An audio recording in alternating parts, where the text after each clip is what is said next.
15,000 omunye wamfakela u6,000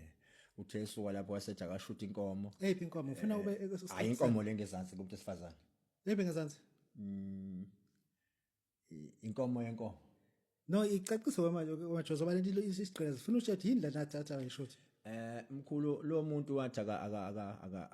aveze isitho sakhe sangasese Imomozi noma sesangasese ngifuna sicace ngaphela nebele isitho sangasese imomozi mkhulu ayenzeni wathi akayishuthe eyifingerisha ngomunye Yini fingerisha efaka umunye ngaphakathi Eyikopa mkhulu yazi umuntu akakhotha umbona kanje cha mkhulu Uyakhotha inkinga uyakhotha ake ngichazele ake ngichazele mina mkhulu angikhothi ngemuka naye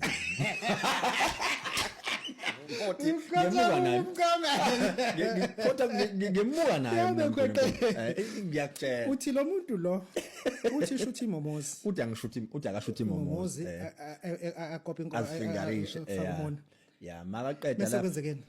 athi akamthumele leso sithombe sinjalo suku wena no sengayimina mkhulu yakhe number 10 eyami number ithi 060 4538